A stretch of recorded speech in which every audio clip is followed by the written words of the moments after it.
Hello everybody, की हाल चाल, कैसे हैं आप सब? I hope you all are doing very well. हम लास्ट क्लास को फटाफट से रिवाइज करके आगे बढ़ते हैं। In the last class we started comparative financial statements. Comparative financial statements हमारी वो स्टेटमेंट्स होती हैं, फाइनेंशियल स्टेटमेंट्स जो बनाई जाती है ताकि वी कैन कंपेयर टू और मोर ईयर्स और the data of any two enterprises या टू बिजनेसेस। जैसे रिलायंस का टाटा से कंपैरिजन करने के लिए कंपैरेटिव स्टेटमेंट्स बनाई जा सकते हैं, या अपने 2020 का 2021 से कंपैरिजन करने के लिए comparative financial statements are prepared by the businesses. अब कंपैरेटिव फाइनेंशियल स्टेटमेंट्स होती क्या है, कैसे बनती थी? सॉरी, हमने उसमें पढ़ा था कि कंपैरेटिव स्टेटमेंट्स कैसे बनती है। कंपैरेटिव स्टेटमेंट्स बनती है गाइस, हम पहले निकालते हैं एब्सोल्यूट चेंज और फिर निकालते हैं परसेंटेज चेंज। याद है आपको, मैंने बैलेंस शीट बताई थी कि बैलेंस शीट में आप इधर पहले लिखेंगे गाइस प्रीवियस ईयर, फिर लिखेंगे आप करंट ईयर, फिर यहाँ पर आएगा एब्सोल्यूट चेंज। एब्सोल्यूट चेंज मतलब जैसे ये 5 लाख की वैल्यू है, ये 7 लाख है, तो current year minus previous year, absolute changes CY minus PY, that will be here 2 lakh rupees. ठीक है, फिर हम क्या करेंगे, इसका परसेंटेज चेंज निकालेंगे दिशा। परसेंटेज चेंज का फॉर्मूला क्या था, याद है सबको? परसेंटेज चेंज का फॉर्मूला क्या था? Absolute change divided by previous year multiply with 100। Well done guys. अगर कोई भी हमारी डेसिमल में परसेंटेज आती है तो वो 1 डेसिमल तक, आप 2 डेसिमल तक निकाल कर आते हैं। ठीक है, उसे राउंड ऑफ करके आते हैं, 2 डेसिमल तक आपको वो निकाल कर आनी है। फिर हमने पढ़ा था, मान लो नेगेटिव फिगर हो जाए, जैसे यहां तो था 5 लाख, समझना यहां था 5 लाख, यहां रह गया 2 लाख, तो ये क्या आ गया गाइस? माइनस नेगेटिव का 3 lakh. Negative is to be shown in the bracket and its percentage will also be shown in bracket. This was your last class जो आप लोगों ने मेरे साथ रिवाइज की थी, जो पढ़ी थी कंपैरेटिव फाइनेंशियल स्टेटमेंट में कंपैरेटिव बैलेंस शीट। आज हम लोगों ने कवर करना है गाइस कंपैरेटिव SPL। क्या पढ़ना है? Comparative SPL। कंपैरेटिव SPL के लिए आपको पहले SPL का फॉर्मेट तो याद होना चाहिए। जब तक मेरे बच्चों आपको बैलेंस शीट और SPL का फॉर्मेट याद नहीं है, तब तक ना तो आप कंपैरेटिव फाइनेंशियल स्टेटमेंट्स कर सकते हो, ना ही जो अगला चैप्टर हम कल करेंगे कॉमन साइज स्टेटमेंट्स वो कर सकते हो। बेटा दोनों ही चीजों के लिए आपका बैलेंस शीट और SPL का फॉर्मेट आपको याद होना बहुत जरूरी है, बहुत ज्यादा। इसलिए प्लीज फोकस करिए बैलेंस शीट के फॉर्मेट पर और SPL के फॉर्मेट पर, because this whole book will be summed up in this two. ये जो दोनों बातें बोल रही हूं मैं, मेनली बैलेंस शीट, वो अगले आने वाले चैप्टर्स उसका बेसिक चाहिए गाइस, इसलिए प्लीज फोकस। आइए, SPL हमने क्या पढ़ा था, मैं याद दिला देती हूँ। Statement of profit and loss. Statement of profit and loss started from revenue from operations. Revenue from operations के बाद हम क्या करते थे? Other income. Revenue from operations क्या था? जो भी बिजनेस से रिलेटेड इनकम होगी, net sales, sales minus sales return को रेवेन्यू फ्रॉम ऑपरेशंस बोलते थे। फिर अदर इनकम, मतलब जिस चीज का हम काम नहीं कर रहे उसके अलावा भी अगर हमें कोई इनकम मिल रही है तो दैट वाज अदर इनकम। जैसे my business, my work is to provide classes to the students, तो उससे जो मुझे फीस मिलती है that is my revenue from operation. But अगर मान लो मैंने कोई रेंट पे घर दे रखा है या रेंट पे कोई बिल्डिंग दे रखी है, उस पर मुझे क्या मिल रहा है? ब्याज मिल रहा है। या मैंने कोई शेयर्स खरीद रखे हैं, उस पर मुझे क्या मिल रहा है? डिविडेंड मिल रहा है, तो that will be my other income. तो सबसे पहले रेवेन्यू फ्रॉम ऑपरेशंस, फिर other income, total revenues. Total revenues के बाद एक्सपेंसेस था। एक्सपेंसेस की शॉर्ट फॉर्म याद है? CPC EFDO। अगर शॉर्ट फॉर्म याद है तो अंदर की बात कुछ तो याद होगी, याद कर लेते हैं एक बार। सबसे पहले C से क्या था? Cost of material consumed, well done. P से purchase of stock in trade. C से changes in inventories of finished goods, work in progress, stock in trade, याद आया। E से एम्प्लॉयज बेनिफिट एक्सपेंसेस। F से finance cost. Finance cost में भी 2 बात थी, इंटरेस्ट और अदर बोरोइंग। फिर D डेप्रीसिएशन एंड अमोर्टाइजेशन। जो मेरी टेंजिबल एसेट्स की वैल्यू कम होना है दैट इज डेप्रीसिएशन, और जो मेरी इंटेंजिबल एसेट की वैल्यू कम होना है दैट इज अमोर्टाइजेशन, और जो जिसका कोई नहीं है उसका अदर एक्सपेंस था।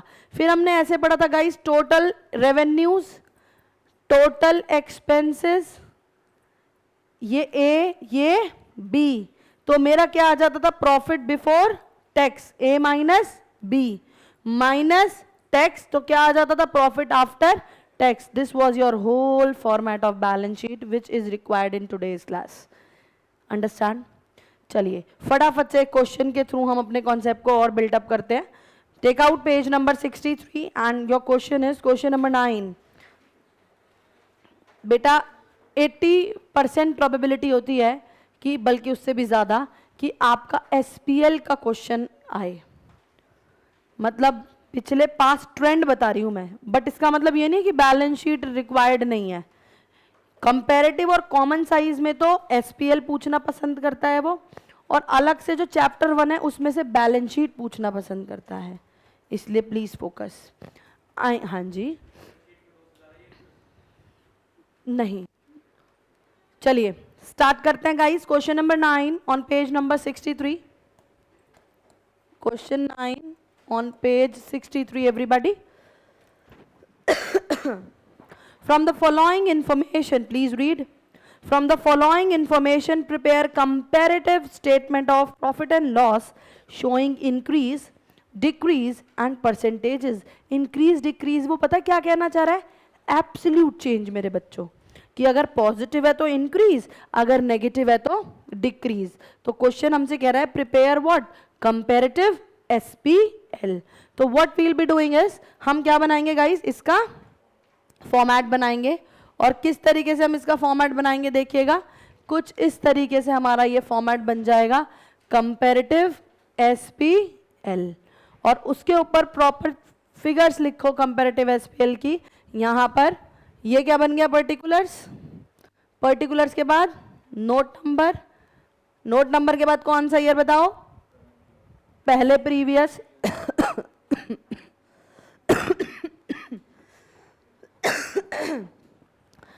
प्रीवियस, करंट, और फिर आगे 2 कॉलम्स, एक एब्सोल्यूट चेंज और एक परसेंटेज चेंज.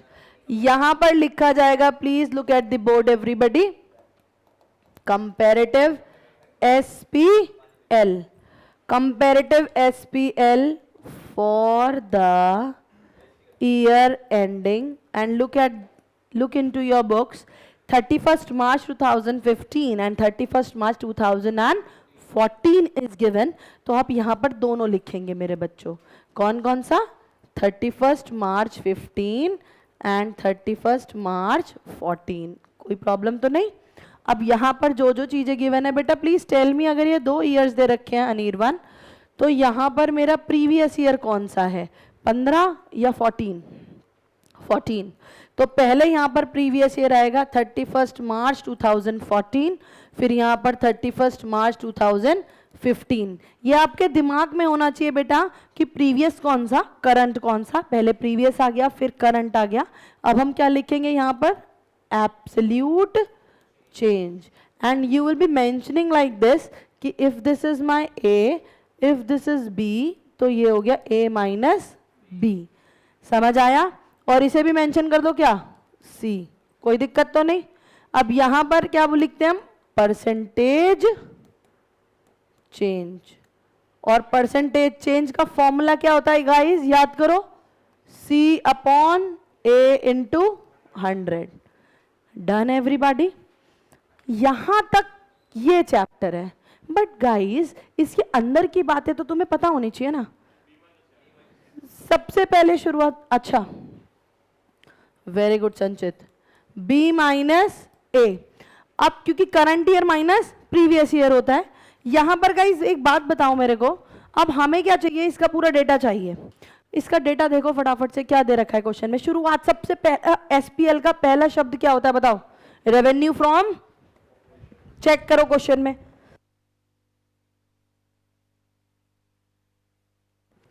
क्वेश्चन में गिवन है गाइस, रीड करो.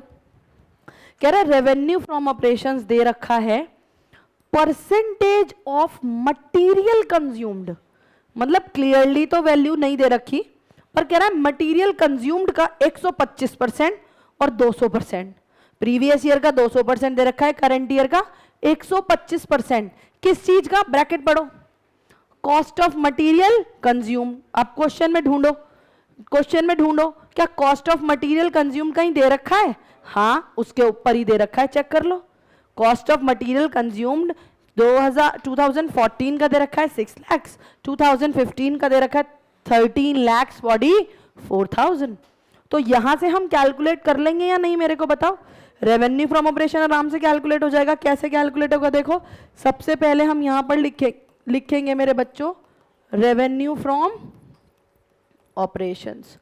और रेवेन्यू फ्रॉम ऑपरेशंस की वैल्यू बताइए 2014 के लिए 6 लाख का कितना परसेंट दे रखा है, 200%। तो 6 लाख का 200% विल बी 12 लाख। कोई दिक्कत कोई परेशानी तो बताओ। अब 2015 का देखो जरा, 13,44,000 दे रखा है और 13,44,000 का कितना परसेंट बोल रहा है वो चेक करो, कितना परसेंट, 125। तो 1344 का 125% कितना होगा, 16,80,000। प्लीज चेक करो, प्लीज चेक करो, यहां तक कोई दिक्कत कोई परेशानी, सबको समझ आ रहा है। अब गाइस चेक करो, अदर इनकम है अदर इनकम है,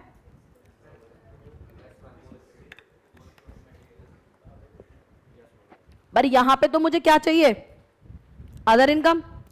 क्या अदर इनकम क्वेश्चन में है, नहीं। अगर अदर इनकम नहीं है तो यहां पर ये बाद में करा करो, पहले फॉर्मेट बनाओ। जब तक फॉर्मेट ही नहीं बनेगा एब्सोल्यूट और परसेंटेज चेंज का क्या घंटा कुछ कर हो जाएगा, नहीं। तो ऐसे में जब मेरे पास अदर इनकम्स नहीं है मेरे बच्चों, तो अगर आप चाहो तो आप यहीं पर क्या कर सकते हो, ऐसे डबल लाइन करके खत्म कर सकते हो कि यही मेरा क्या हो गया, टोटल रेवेन्यू। बट ज्यादा बेटर है, क्या ही फर्क पड़ रहा है अगर आप इस तरीके से, ध्यान से देखना, अगर यहां आप इस तरीके से प्रॉपर टोटल रेवेन्यू के लिए भी काम कर दोगे तो उससे कोई फर्क नहीं पड़ेगा।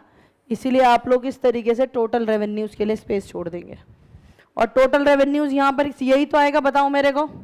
जब एक ही चीज है तो total revenues will be x, कितना, 12 लाख और 1680। बाकी की बात बाद में करेंगे। Are you getting my point everybody, समझ आ रही है बात। अब क्या करेंगे बताओ, यहां पर कौन सा पार्ट आ जाएगा गाइस, एक्सपेंसेस।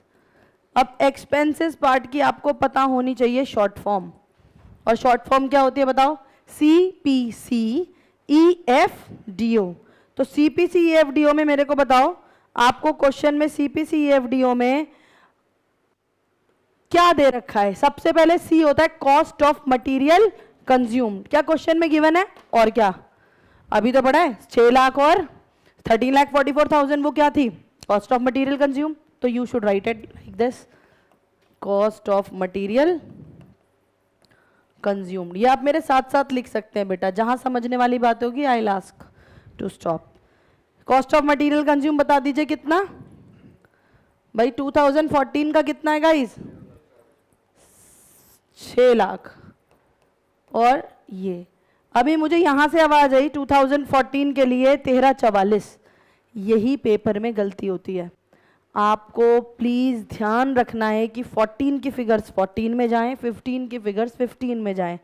पेपर में जल्दबाजी में तुम स्विच कर देते हो और स्विच करते ही नंबर हो जाते हैं 0। तो इसलिए प्लीज बेटा ध्यान से, ठीक। CP purchase of stock in trade है क्या क्वेश्चन में, चेक कर लो क्या, हाँ जी होती है। क्या purchase of stock in trade लिखा है, स्टेप वाइज मार्किंग होती है बेटे, नहीं है।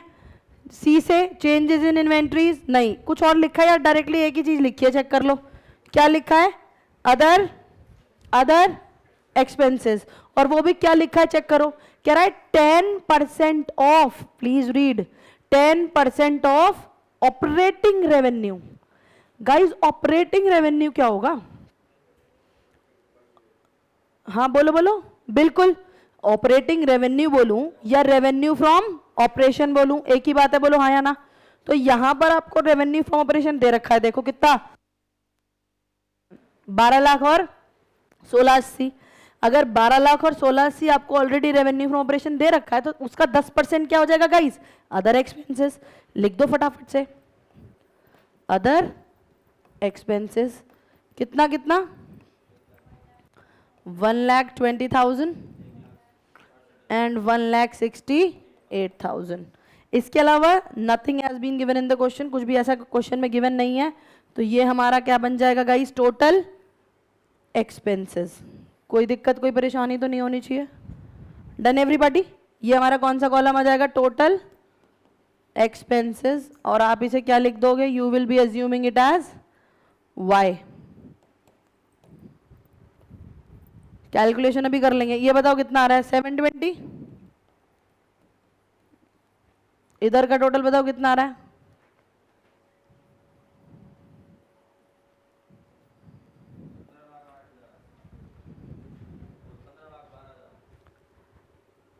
टोटल रेवेन्यूज, और आपको गिवन है guys, look at the board everybody please, total revenues and total expenses is given. तो अब आपका क्या निकल जाएगा, प्रॉफिट बिफोर टैक्स। जब तक फॉर्मेट नहीं आता, जब तक क्या कंपैरेटिव हो सकता है, नहीं। इसीलिए हमें फोकस किस पे करना है, फॉर्मेट्स पर, ये अपने आप हो जाएगा। ठीक, आइए, और यहां पर हम निकालेंगे प्रॉफिट बिफोर टैक्स। बताओ क्या लिखूं, व्हाट माइनस व्हाट, मैंने मेंशन करा है ना, एक्स और वाई। तो प्रॉफिट बिफोर टैक्स कैसे आ जाएगा, X minus Y minus tax. Please check करो टैक्स की परसेंटेज, दोनों ईयर्स की सेम दे रखी है, बट अगर क्वेश्चन ट्विस्ट खेलना चाहे तो एक साल का 30 दे देगा, एक साल का 40 दे देगा, या एक का 50 एक का 40, बट यहाँ उसने 50 रखा है, तो यहाँ पर भी क्या हो जाएगा 50%। अब फटाफट से वैल्यूज बताइए मुझे कितनी कितनी आ रही है। टैक्स बताओ यहाँ कितनी वैल्यू आ रही है, profit before tax, please tell me the amount of profit before tax. 3,80,000। इसका 50% का क्या हो जाएगा, अच्छा 480, 480 का क्या आ गया, यहाँ टैक्स आ गया। ये बताओ 1680 माइनस 1512, 1680 माइनस 1512 कितना आ रहा है, 1,68,000। अब उसका 50% बताइए कितना आएगा गाइस, 50%, यहाँ 50% कितना आ गया, 240। वाइट से लिखती हूँ मैं, देखो ये आ गया 240, और यहाँ कितना आ जाएगा, और ये बचेगा भी क्या, ये आ गया 84,000। और गाइस ये माइनस करके ये वैल्यू आ गई 240, या मैं ब्लू से लिख देती हूँ, ये आ गई 240, ये आ गया 84,000।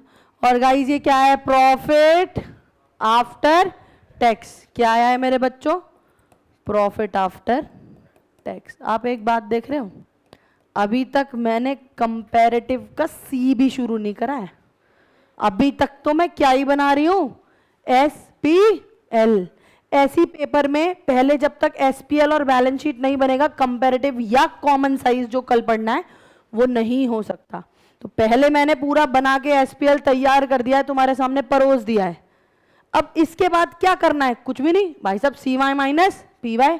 ये कितनी देर लगनी है इसमें बताना, फटाफट बताओ। 1680 माइनस 12, 1680 माइनस 12 कितना आ गया, 4 लाख,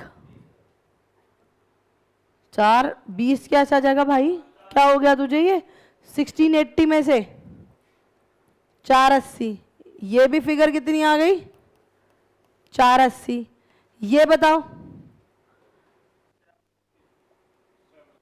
इसमें से ये माइनस करोगे है ना, दिस माइनस दिस, ये रहा बी माइनस ए, कितना आएगा 744। सारी पॉजिटिव फिगर्स आ रही हैं। ये बताओ 48,000, इसका टोटल करो कितना आ रहा है 792। ऐसे नहीं करना, इसमें से ये माइनस करना है, इसमें से ये माइनस करके लिखना है, ठीक है। ये बताओ 168 माइनस 480, ये अच्छा है सुनो, 168 माइनस 4,80,000, माइनस की फिगर आएगी पॉजिटिव फिगर आएगी, माइनस की, माइनस का क्या आ रहा है बताओ 3 लाख, माइनस की फिगर है तो उसे किस में लिखोगे, ब्रैकेट में। Done everybody.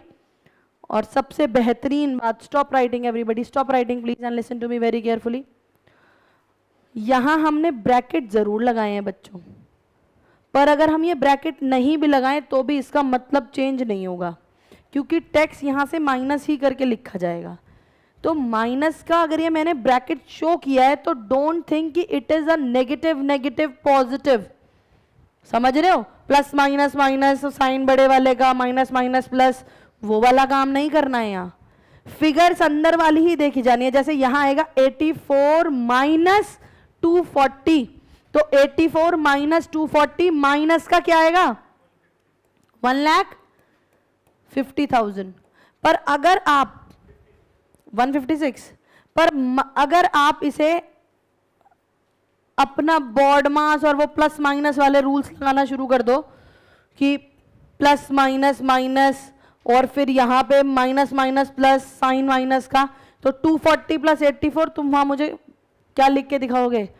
3 लाख की फिगर लिख के दिखाओगे? बोलो हाँ या ना? 324 लिख के दिखाओगे वहां? बताओ। अगर मैं तुमसे नॉर्मली सॉल्व करवाऊं कि माइनस माइनस, तो तुम यहाँ मुझे लिख के दिखा दोगे 324, जो कि प्रैक्टिकली क्या है? गलत है। एसबीएल में जो बच्चा गलती करके आता है वो यही गलती करके आता है टैक्स की। वो प्लस माइनस माइनस साइन बड़े वाला वो वाला हिसाब किताब लगा देते हो तुम। नहीं गाइस, अगर मैं इसे पेपर में ऐसे भी लिख के आऊंगी ना, मेरी बात, अगर मैं इसे पेपर में ऐसे भी लिख के आऊंगी तो भी मुझे फुल मार्क्स ही मिलने हैं, क्योंकि मैंने यहां देखो, यहां लेस लिख के दिखा रखा है मैंने पहले ही। तो जो इंपॉर्टेंट चीज है वो ये है कि यहां से ये माइनस जब करोगे तो भले ही ये नेगेटिव फिगर है, उसका इंपैक्ट नहीं आएगा। Are you getting my point? इसका मतलब टैक्स की फिगर को आप भले ही ब्रैकेट में शो करते हैं, बट आप उसे यहां पे ब्रैकेट तभी लगाएंगे जब वो नेगेटिव फिगर आ रही होगी। अगर मान लो ये फिगर होती 3 lakh, look at the board everybody and listen, मान लो कीर्ति ये वैल्यू होती 3 लाख मेरे बच्चे, अगर ये 3 लाख होती तो 3 लाख में से 240 माइनस करके यहां मैं क्या लिखती? प्लस का 60,000, तब नेगेटिव नहीं बनाते।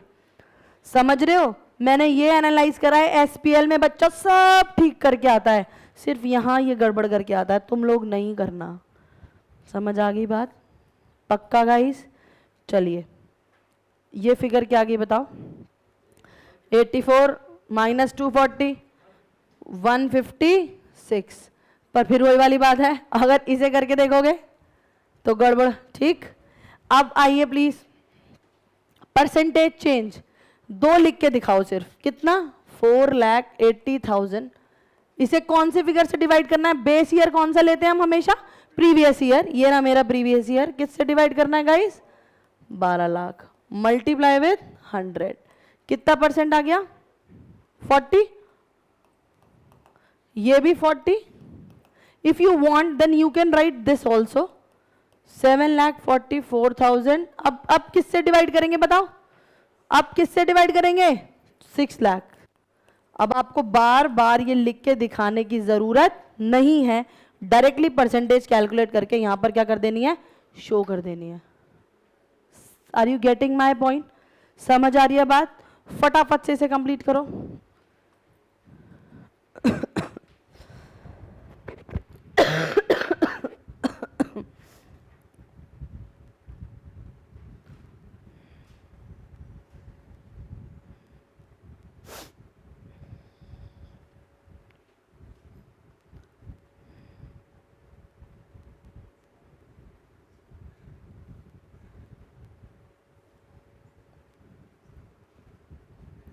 इसकी परसेंटेज एक बार निकाल के बताओ मुझे, कॉस्ट ऑफ मटेरियल कंज्यूम्ड की। अब आप सुनो मेरी बात, 124%। बच्चा कहता है मैम 100 से ज्यादा भी आ सकती है? यस, 100 से परसेंटेज ज्यादा भी आ सकती है। तो घबराने वाली बात नहीं है कि हमने तो गलती कर दी, परसेंटेज तो 100 तक की होती है, ऐसा कुछ नहीं है भाई। वो इंक्रीज ही इतने परसेंट हो गया, 124% बढ़ गया, बहुत ज्यादा तेजी से बढ़ गया, तो क्या दिक्कत है? समझ आ रही है बात? चलिए फटाफट से बताइए कितना आ रहा है अगला। उसके बाद 40%, 110। अब एक गजब की बात देखना बेटा, अगर आप अगर आप इसे प्लस माइनस करने की कोशिश करोगे तो 124 प्लस 40 तुम क्या लिख के आओगे? 164। बट जब तुमने इसका निकाला, क्या वैल्यू है? 792 डिवाइडेड बाय 720। जब इसे निकाला तो ये क्या आया? 110। बट अगर मैं तुम्हें प्लस माइनस करके बताऊं तो क्या आ रहा है? देखो 184। इसीलिए अपने पल्ले गांठ बांध लीजिए कि टोटल वाला कॉलम भी बाकी कॉलम्स की तरह ही किया जाएगा। ऐसे ऐसे प्लस करके नहीं लिखना, नेवर। Clear to everybody? समझ आ रही है बात? चलिए फटाफट से नोट डाउन कर लीजिए।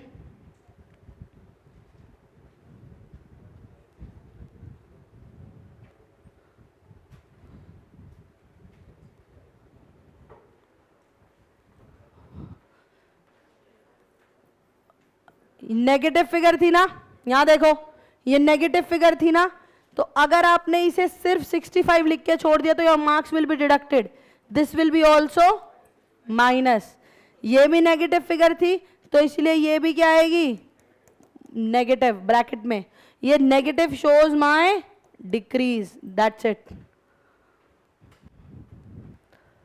मैम क्या एग्जाम में आता है? बिल्कुल बिल्कुल आता है, नेगेटिव फिगर आएगी बिल्कुल। कंपैरेटिव या कॉमन साइज में से एक क्वेश्चन, और ज़्यादातर प्रोबेबिलिटी होती है दोनों में चॉइस आने की, बट ऐसा कोई ज़रूरी नहीं है कि हमेशा चॉइस ही आए। जैसे पिछले साल या उससे पिछले साल, मुझे एग्जैक्टली याद नहीं आ रहा, कंपैरेटिव और कॉमन साइज में ऑप्शन नहीं दिया, लास्ट ईयर की बात है। कंपैरेटिव और कॉमन साइज में ऑप्शन नहीं दिया, पता है क्या करा? कंपैरेटिव का एसपीएल और कॉमन साइज का एसपीएल, समझ रहे हो? नहीं हाँ यही था, दोनों एसपीएल। नहीं तो ऐसे करता था बैलेंस शीट और एसपीएल में, ऐसा कुछ नहीं करा। और कई बार ऐसा भी कर देता है, कंपैरेटिव की ही बैलेंस शीट और कंपैरेटिव का ही एसपीएल बना। तो जरूरी नहीं है कि दोनों चैप्टर्स में चॉइस आएगी।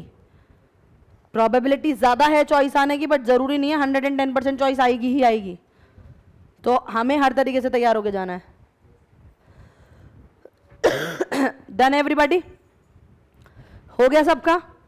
अब सबसे मजेदार क्वेश्चन इस चैप्टर का, पेज 66 क्वेश्चन नंबर 17, और देख के आ जाएगा मजा। क्वेश्चन तुम्हारे सामने, खोलो फटाफट पेज 66 क्वेश्चन नंबर 17।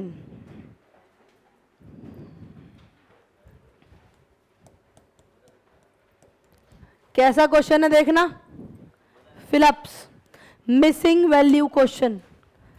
अब मिसिंग वैल्यू क्वेश्चन तो तब कर पाओगे जब नॉर्मल पेपर आता होगा। जब इसका फॉर्मेट नहीं पता, इसके फॉर्मूले नहीं पता, तो मिसिंग वैल्यू कर सकते हो क्या? नहीं।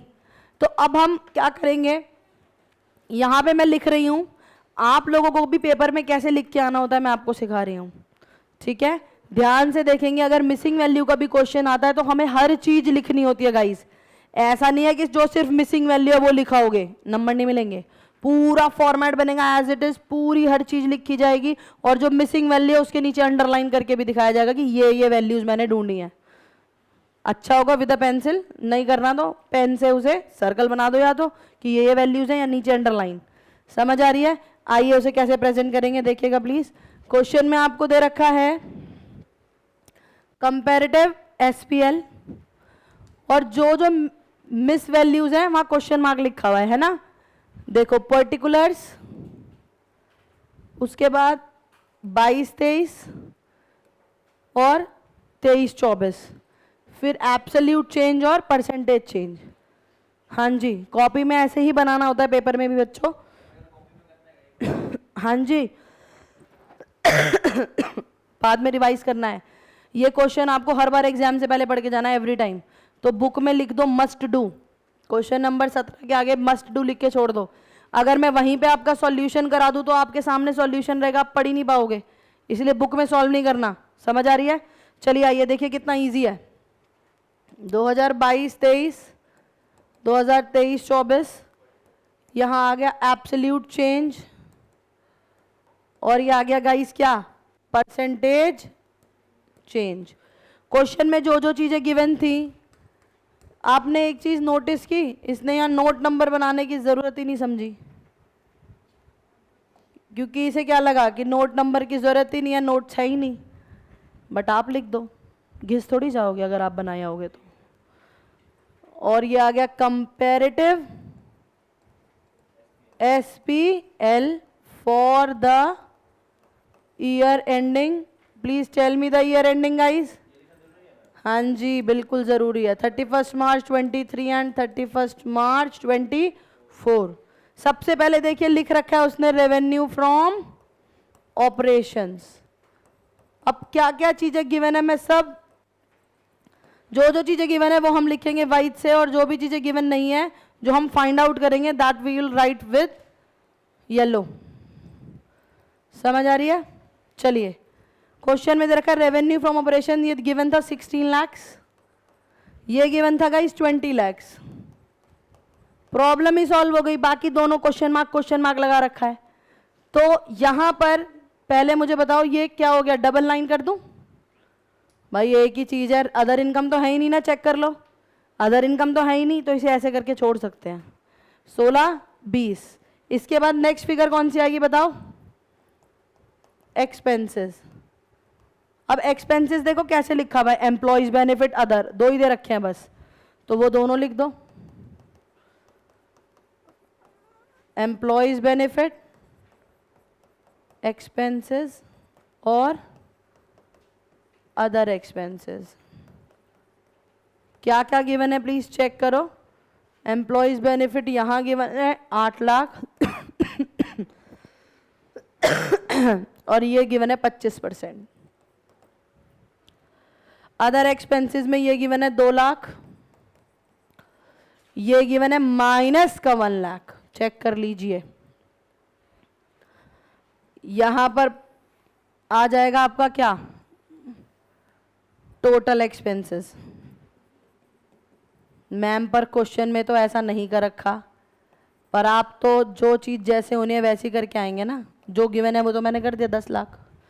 अब यहाँ आप क्या लिखेंगे, प्रॉफिट बिफोर टैक्स, जो गिवन है मैं सब लिख रही हूँ साथ साथ। प्रॉफिट बिफोर टैक्स इसका तो क्वेश्चन में दे दिया बेटा 6 लाख, है ना, और इसका क्वेश्चन मार्क ये दे दिया 50%। नेक्स्ट लेस टैक्स, टैक्स का परसेंटेज बताओ, चेक करो प्लीज, 30%। तो मुझे देख के ही पता चल रहा है ये तो कितना आ जाना है, 1,80,000। बताओ यहां भी कोई दिक्कत है क्या? बोलते ही नहीं। अरे समझ आ रहा है या नहीं? प्रॉफिट आफ्टर टैक्स ये क्वेश्चन में गिवन है 420, जो गिवन है मैंने सब वाइट से लिख दिया, और ये 2,10,000। दिस इज योर क्वेश्चन जो आपको गिवन है। अब आपको इसमें मिसिंग वैल्यूज फिल करनी थी। अरे बड़े मजे में मिसिंग, हाँ जी क्या, अच्छा आइए जरा मिसिंग वैल्यूज फिल करनी है। अब कैसे होगा देखना जरा, यार ये तो इजी है, तुम्हें पता है एब्सोल्यूट चेंज क्या होता है गाइस बताओ? B माइनस ए मतलब 20 लाख माइनस 16 लाख, कितना आ गया गाइस? और जैसे ये 4 लाख आया, 4 lakh divided by 16 lakh multiply with 100, कितना परसेंट आ गया? सॉल्व्ड, है ना? ये देखो ये दे रखा है 8 लाख और ये परसेंटेज दे रखी है 25%। ये 25% किसका आती है? इसी की आती है प्रीवियस ईयर की, बोलो हाँ या ना। ये फिगर कैसे आती है एक बार दिखाऊं, देखो जरा, ये 25% कैसे आती है? एब्सोल्यूट चेंज जो मुझे नहीं पता, डिवाइडेड बाय कौन से फिगर? 8 लाख, बोलो हाँ या ना, मल्टीप्लाई विद 100, मल्टीप्लाई विद 100 करो या इसका परसेंटेज साइन हटा दो, तो यहां एब्सोल्यूट चेंज कितना आ जाएगा बता सकते हो? सॉल्व हो जाएगा या नहीं? कितना मेरे को बताओ? इतना सोच रहे हो, 8 लाख का 25% ही तो निकालना था।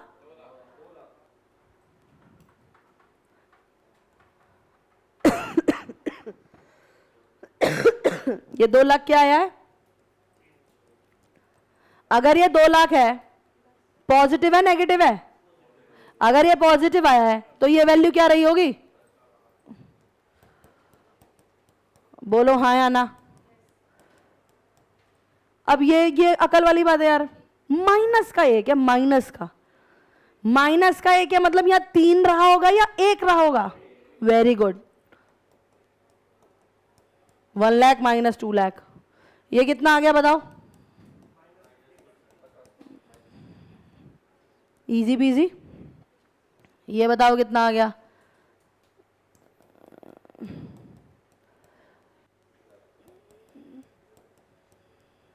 पॉजिटिव आएगा ये तो।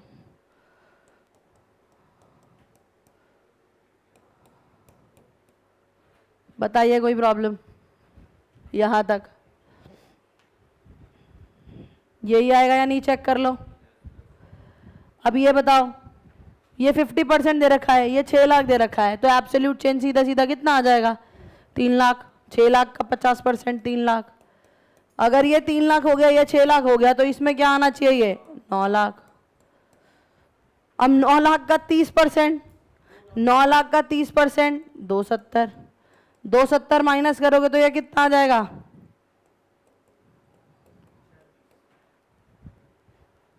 270 माइनस 180। 270 माइनस 180 कितना आ गया, 90। पॉजिटिव या नेगेटिव, पॉजिटिव या नेगेटिव। 270 बड़ी फिगर है, बड़ी फिगर में से छोटी फिगर माइनस हुई है, इंक्रीज ही आएगा positive. 90 divided by 180 multiply with 100 कितना परसेंट आ जाएगा, माइनस का क्यों आएगा, यही समझाया था अभी, कर दी ना गलती। अंदर ही भले ये ब्रैकेट में लिखा हुआ है, बट ये ब्रैकेट नहीं आएगा, अगर ये फिगर छोटी होगी तभी यहां ब्रैकेट आएगा। कितना आ गया ये बता दो। इस क्योंकि यहां ऐसा परसेंटेज आ रहा है, 30% ही था ना टैक्स रेट, यहां फिगर ऐसी है मेरे बच्चे, इसलिए। क्लियर टू यू ऑल, समझ आया सबको अच्छे से। I am sending you the homework, उसे करके लाना है गाइस जरूर, ठीक है। And please revise your balance sheet, जितने अच्छे से बैलेंस शीट कर लोगे उतना बेहतरीन तरीके से पढ़ाई होगी। कल मिलेंगे सेम टाइम सेम जगह, बाय बाय।